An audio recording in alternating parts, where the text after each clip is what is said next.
Assalamualaikum warahmatullahi wabarakatuh. Dear student and viewer, I am Muhammad Khalid, SST Biochemistry. Today we are going to start the next previous topic. उसी को हम आज continue करेंगे class 9th topic जो हमारे पास है वो है जी biological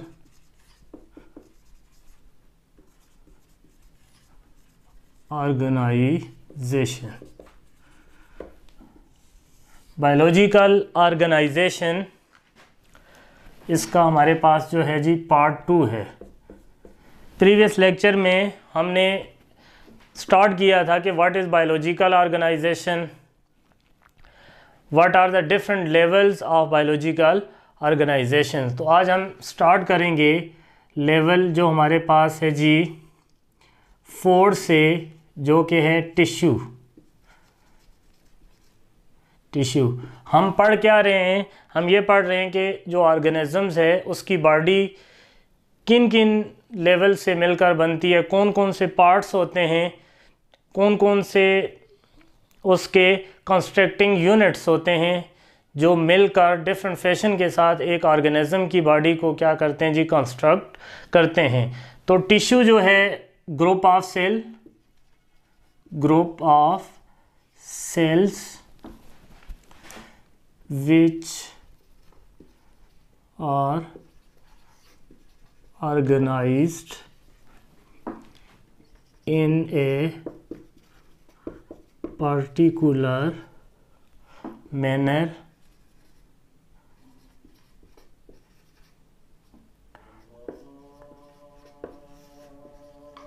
to perform a specific function in more efficient way। अब व्हाट इज़ टिश्यू, जैसा कि आपने पढ़ा था प्रीवियस लेक्चर में सेल। तो cell is the basic structural and functional unit of living organism.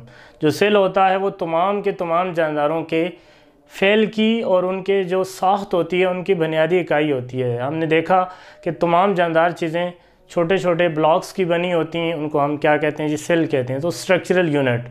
अब मैंने आपको बताया था कि जितने भी मेटाबॉलिक एक्टिविटीज़ होती हैं लिविंग ऑर्गेनिजम्स की बॉडी के अंदर, वो सारी की सारी सेल के अंदर होती हैं। तो लिहाजा एक सेल ही क्या है, फंक्शनल यूनिट भी है। लेकिन अगर हम ऑर्गेनिजम्स की मल्टी सेलुलर ऑर्गेनिजम्स की बात करें या सिंपल मल्टी सेलुलर ऑर्गेनिज्म की बात करें, तो चूँकि ये बहुत ज़्यादा कम्प्लेक्स ऑर्गेनिजम्स होते हैं, इनकी जो एक्टिविटीज़ होती हैं वो बहुत ज़्यादा क्या होती हैं जी, कम्प्लेक्स होती हैं। तो इतनी कम्प्लेक्स मेटाबॉलिक और फिजियोलॉजिकल एक्टिविटीज़ को परफॉर्म करने के लिए इनको ज़्यादा बेहतर ऑर्गेनाइजेशन की ज़रूरत होती है। तो सेल लेवल तक तो माइक्रो ऑर्गेनिजम्स के अंदर सेल लेवल की ऑर्गेनाइजेशन होती है। एक सेल होता है, उसके डिफरेंट जो ऑर्गेनेलीज होती हैं वो डिफरेंट फंक्शन परफॉर्म करती हैं। उसकी लाइफ एक्टिविटी की तमाम सरगर्मी एक लिविंग ऑर्गेनिज्म के अंदर, उसी एक लिविंग सेल के अंदर होती हैं। लेकिन अगर हम मल्टी सेलुलर ऑर्गेनिज्म की बात करें तो they are more complex, there are certain complex metabolic and physiological activities going within the body of multicellular organism to perform these functions in more efficient and effective ways. In multicellular organisms there are higher level of organization other than cell level. So ठीक है, tissue is one of them। ठीक है, इसमें क्या होता है कि हमारे पास जो सेल्स होते हैं, जो सिमिलर सेल्स होते हैं, वो आपस में ग्रुप टुगेदर होते हैं, टिश्यू बनते हैं। अब टिश्यू जो है, why there is need of cellular organization to form tissue. अब सवाल ये है कि अगर सेल फंक्शनल यूनिट है तो फिर टिश्यू सेल के यूनाइट टुगेदर होकर टिश्यू बनने का मकसद क्या है? तो मैंने अभी आपको बताया है कि the activities whether they are metabolic or physiological activities taking place within the multicellular organisms are very much complex as compared to unicellular organisms, so they need some sort of structure which can perform the same function in more effective and efficient way. So that is why, ठीक है, tissue level जो है इसमें क्या होता है, similar cell जो होते हैं वो ग्रुप टुगेदर होते हैं एक ख़ास मैनर में, ख़ास तरीके से, और हमारे पास जो स्ट्रक्चर बनता है उसको हम टिश्यू कहते हैं। अब टिश्यू किसी भी वर्क को ज़्यादा सेल लेवल से ज़्यादा बेहतर तरीके से परफॉर्म कर सकता है। जैसा कि कार्डियक सेल्स काम करते हैं, रिलैक्स और कॉन्ट्रैक्ट होते हैं, कार्डियक बीट बनाते हैं, हार्ट बीट बनाते हैं, कार्डियक साइकिल को कंस्ट्रक्ट करते हैं, लेकिन बहुत सारे जो कार्डियक सेल हैं वो यूनाइट टुगेदर होकर कार्डियक टिश्यू बनाते हैं, जो कि ज़्यादा बेहतर तरीके से क्या कर सकते हैं जी, इसी सर्कुलेशन को ज़्यादा बेहतर तरीके से परफॉर्म कर सकते हैं। तो ये ठीक है, हमारे पास टिश्यू हैं। अब एग्जांपल अगर हम देखें, एग्जांपल प्लांट्स के अंदर अगर हम देखें तो प्लांट्स में हमारे पास vascular tissue, vascular tissue, what are vascular tissue, xylem and phloem are called vascular tissue, इनको वेस्कुलर बंडल भी कहते हैं। और ये क्लासिफिकेशन ऑफ प्लांट्स में एक बेस है, एक बुनियाद है, जिसकी बुनियाद पे हम पौधों को क्लासीफाई भी कर सकते हैं। ठीक है, vascular plant, non vascular plants. तो जिन पौधों के अंदर वेस्कुलर टिश्यू होते हैं उनको हम क्या कहते हैं जी, वेस्कुलर प्लांट कहते हैं। जिनके अंदर वेस्कुलर टिश्यू नहीं होते उनको क्या कहते हैं जी, नॉन वेस्कुलर प्लांट कहते हैं। अब वेस्कुलर जो टिश्यू होते हैं इनमें हमारे पास क्या है जी, जाइलम टिश्यू और फ्लोएम टिश्यू। अब जाइलम सेल क्या काम करते हैं, कंडक्शन ऑफ वाटर का काम करते हैं, ठीक है, लेकिन इतने बेहतर तरीके से नहीं कर सकते। तो सारे के सारे जो जाइलम सेल्स हैं वो यूनाइट टुगेदर होते हैं एक पार्टिकुलर मैनर में, और हमारे पास जाइलम टिश्यू बनते हैं। अब मकसद क्या है कि यही कंडक्शन ऑफ वाटर का जो वर्क है इसको ज़्यादा बेहतर तरीके से, इसको ज़्यादा एफिशिएंट तरीके से क्या किया जा सके, परफॉर्म किया जा सके। तो xylem tissue, although group of xylem cells, but they perform their function more effectively, more efficiently as compared to xylem cells. तो same way phloem जो cells होते हैं they perform the function of translocation of food from the source leaves to the sink, other part of the plant, but the cellular level of functioning is not as effective as compare to tissue. तो बहुत सारे जो phloem sales होते हैं वो आपस में इकट्ठे होते हैं और हमारे पास क्या बनता है, phloem tissue. Tissue higher level of organization है, टिश्यू सेल से ज़्यादा बेहतर तरीके से परफॉर्म जो एक्टिविटीज़ हैं उनको परफॉर्म करते हैं। इसी तरह मीज़ोफिल टिश्यू जो हैं वो क्या करते हैं, फोटोसिंथेसिस का काम करते हैं, मीज़ोफिल सेल का ग्रुप होते हैं। अगर हम एनिमल की बात करें तो एनिमल्स में हमारे पास जो मस्कुलर टिश्यू हैं, मस्कुलर टिश्यू वो क्या काम करते हैं जी, मूवमेंट्स पैदा करते हैं। सेल भी जो मसल सेल है या मसल फाइबर है वो भी कॉन्ट्रैक्ट और रिलैक्स होता है, वो भी मूवमेंट्स क्रिएट करता है, प्रोड्यूस करता है। लेकिन जब कभी मस्कुलर जो सेल्स होते हैं, मसल सेल्स होते हैं, मसल फाइबर्स होते हैं, वो इकट्ठे होकर टिश्यू लेवल ऑफ ऑर्गेनाइजेशन बनती है, तो ये जो मस्कुलर टिश्यू हैं ये ज़्यादा बेहतर तरीके से, ज़्यादा मैग्नीट्यूड में, ज़्यादा डायरेक्शंस में क्या करते हैं जी, मूवमेंट पैदा करते हैं। इन द सेम वे अगर आप देखें नर्वस जो टिश्यू हैं, नर्वस टिश्यू न्यूरॉन्स या नर्व सेल के बने होते हैं, ये क्या काम करते हैं, ये इन्फॉर्मेशन को ट्रांसमिट करते हैं, ये इन्फॉर्मेशन को प्रोसेस करते हैं। जैसा कि आपके सेंट्रल नर्वस के जो टिश्यू हैं, ब्रेन और स्पाइनल कॉर्ड के, वो इन्फॉर्मेशन को रिसीव करते हैं, इंटरप्रेट करते हैं और कमांड्स में क्या करते हैं जी, चेंज करते हैं। अब सेल भी यही काम करते हैं। सेंसरी जो नर्व होते हैं वो ट्रांसमिशन का काम करते हैं, सेंसरी ऑर्गन से इंफॉर्मेशन को सेंट्रल नर्वस सिस्टम तक। मोटर न्यूरॉन जो होते हैं वो ब्रेन की कमांड्स को वापस क्या करते हैं जी, कैरी बैक करते हैं इफेक्टर तक, यही काम ये करते हैं। लेकिन जब यही न्यूरॉन्स ग्रुप टुगेदर होते हैं, नर्वस टिश्यू बनते हैं, तो टिश्यू इंफॉर्मेशन की इंटरप्रिटेशन हो या इंफॉर्मेशन की ट्रांसमिशन हो, उसको ज़्यादा बेहतर तरीके से परफॉर्म करते हैं। तो ये हमारे पास टिश्यू है।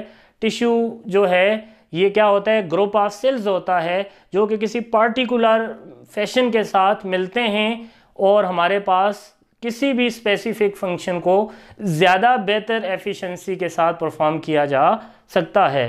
तो उसके बाद जो नेक्स्ट है हमारे पास जी, नेक्स्ट जो लेवल है हमारे पास वो है ऑर्गन।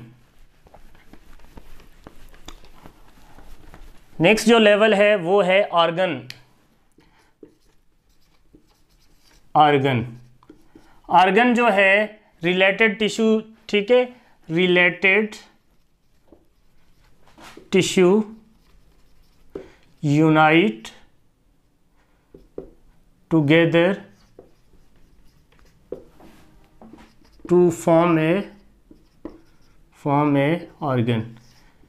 अब सारे के सारे एक जैसे जो टिश्यू होते हैं वो क्या होते हैं जी, इकट्ठे होते हैं टू परफॉर्म। मकसद वही होता है, मैं आपको पहले बता चुका हूँ कि मल्टी सेलुलर ऑर्गेनिज्म जो होते हैं कम्प्लेक्स होते हैं, complex metabolic and physiological activities होती हैं।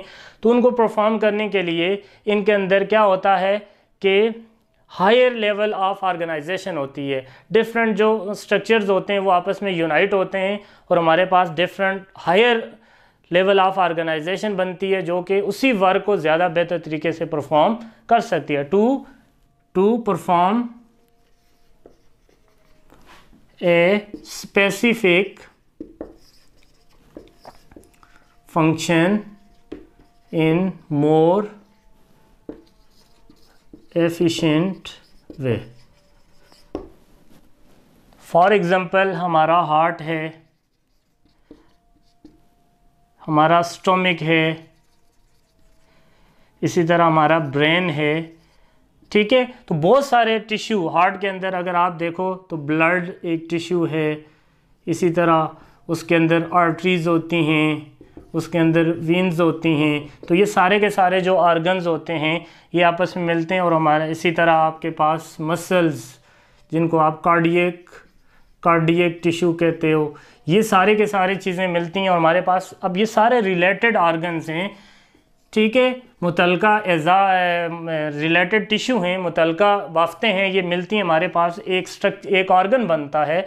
अब इन सब का काम क्या है, circulation of blood, pumping of blood, खून को क्या करना जी, पूरे के पूरे जिस्म में भेजना, ट्रांसपोर्ट ऑफ न्यूट्रिएंट्स होता है। अब ये सारे के सारे मिलकर एक ऑर्गन बनाते हैं। अब ये जो ऑर्गन है ये इसी transportation of nutrients and oxygen या पंपिंग ऑफ ब्लड या सर्कुलेशन ऑफ ब्लड को बहुत ज़्यादा बेहतर तरीके से परफॉर्म करता है। कार्डियक सेल, फिर कार्डियक टिश्यू एफिशिएंसी आई और अब हमारे पास ऑर्गन है हार्ट जो कि मस्कुलर पंपिंग ऑर्गन है, बहुत सारे रिलेटेड टिश्यू से मिलकर बना है और ये बहुत ज़्यादा एफिशिएंसी के साथ ब्लड को क्या कर सकता है, पूरे के पूरे बॉडी में ट्रांसपोर्ट कर सकता है। इसी तरह स्टोमिक है। तो ये सारे के सारे रिलेटेड टिश्यू जब आपस में मिलते हैं तो हमारे पास एक ऑर्गन बनता है। ऑर्गन जो होता है ये किसी फंक्शन को ज़्यादा बेहतर तरीके से परफॉर्म कर सकता है। उसके बाद नेक्स्ट जो है जी वो है जी ऑर्गन सिस्टम। ऑर्गन सिस्टम जैसा कि नाम से ज़ाहिर है कि बहुत सारे रिलेटेड ऑर्गन आपस में मिलते हैं और क्या होते हैं जी, कोऑपरेटिवली और कोऑर्डिनेटिवली क्या करते हैं जी, फंक्शन करते हैं।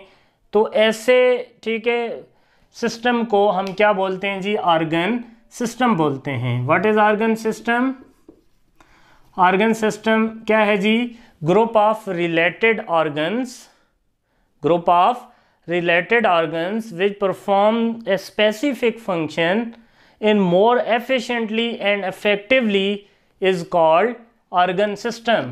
The system of organ which is responsible to perform a specific function in more effectively and more efficiently is called organ system. For example हम कहते हैं हमारे पास है जी सर्कुलेटरी सिस्टम, इसी तरह हमारे पास है जी रेस्पायरेटरी सिस्टम। अगर हम प्लांट की बात करें तो आ जाएगा हमारे पास शूट सिस्टम, रूट सिस्टम। अब क्या है जी, सर्कुलेटरी सिस्टम में क्या है, हमारे पास ऐसे रिलेटेड ऑर्गन्स का सिस्टम है जो कि एक ही देखो काम एक होता है। अब उसके अंदर एफिशिएंसी लाने के लिए, उसको ज़्यादा बेहतरीन तरीके से परफॉर्म करने के लिए सेल ऑर्गेनाइज होते हैं, डिफरेंट स्ट्रक्चर बनते हैं। ठीक है, हम कार्डियक फाइबर, मसल फाइबर से अगर हम मिसाल लें तो फंक्शन क्या है, सर्कुलेशन, ट्रांसपोर्टेशन।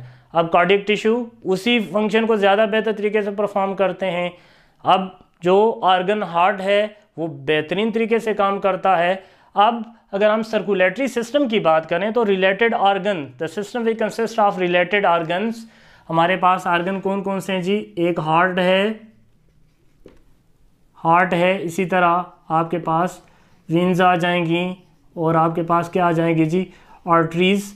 तो इन तमाम के तमाम जो ऑर्गन्स हैं उनसे रिलेटेड आपका एक क्या है जी, एक सिस्टम है जो क्या काम करता है, जो ब्लड को पूरी की पूरी बॉडी के अंदर ज़्यादा बेहतर तरीके से परफॉर्म करता है। तो it is the highest level of organization in multicellular organisms which perform a specific function. कोई भी मखसूस काम जो उसका होता है वो ज़्यादा बेहतर तरीके से उसको परफॉर्म करता है। तो what is the function of circulatory system? Circulatory system is responsible for the transport of material within the body of animals, या आप यूँ भी कह सकते हो पंप द ब्लड या circulate the blood to all part of the body. And you know that within the blood a lot of nutrients and other gases like oxygens are transported to the cells, and the metabolic waste are transported back to their excretory organs, like carbon dioxide is transported back to the lungs, and urea and other nitrogenous जो waste material हैं they are transported back to kidney where they are excreted. तो ये है respiratory system is the system consisting of different organ like nose, pharynx, larynx, trachea, lungs. तो अब ये क्या काम करता है, एक्सचेंज ऑफ गैसेस। सेल भी काम करते हैं लेकिन टिश्यू ज़्यादा बेहतर तरीके से काम करते हैं, ऑर्गन लंग्स हैं या नोज़ है। तो ये सारे के सारे रिलेटेड ऑर्गन्स का सिस्टम होता है जो कि एक्सचेंज ऑफ गैसेस को, जो कि इसका फंक्शन होता है, इसको ज़्यादा बेहतर तरीके से परफॉर्म करता है। अगर हम प्लांट की बात करें तो जो स्टेम है उसकी जो ब्रांचेस हैं, लीव्स हैं, इनके सिस्टम को हम क्या कहते हैं जी, shoot system. Primary root, secondary, tertiary और रूट हेयर्स बाकी जितने भी हैं उनके सिस्टम को हम क्या कहते हैं जी, शूट सिस्टम। तो उसके बाद जो लास्ट हमारे पास है वो क्या है जी, ऑर्गेनिजम्स। ऑर्गेनिजम्स कब बनता है, लास्ट हमारे पास जो लेवल है जी वो कौन सी लेवल है जी, ऑर्गेनिजम्स। ऑर्गेनिजम्स कब बनता है, when all the organ system within the body of a multicellular organism work together, work cooperatively, work coordinatively, work together, they form a organisms. एक मल्टीसेलुलर ऑर्गेनिज्म कब बनता है, जब उसकी बॉडी के अंदर जितने भी सिस्टम्स, ऑर्गन सिस्टम्स होते हैं वो एक साथ काम करें, कोऑर्डिनेटिव, मरबूत तरीके से काम करें, आपस में बायमी तावन से काम करें, तो हमारे पास एक मल्टीसेलुलर ऑर्गेनिज्म बनता है।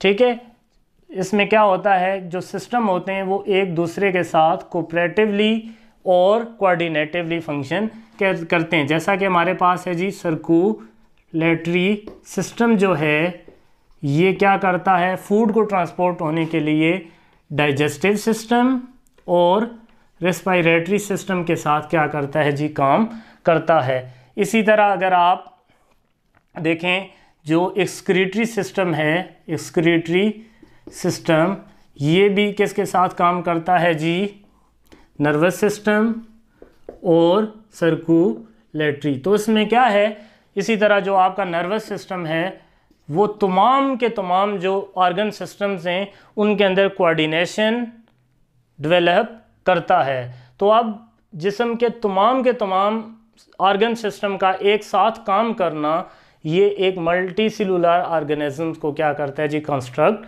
करता है। यानी एक जो मल्टी सेलुलर ऑर्गेनिजम्स होता है वो तमाम के तमाम रिलेटेड ऑर्गन सिस्टम की कोऑपरेटिवली और कोऑर्डिनेटिवली फंक्शनिंग का क्या होता है जी, सम होता है।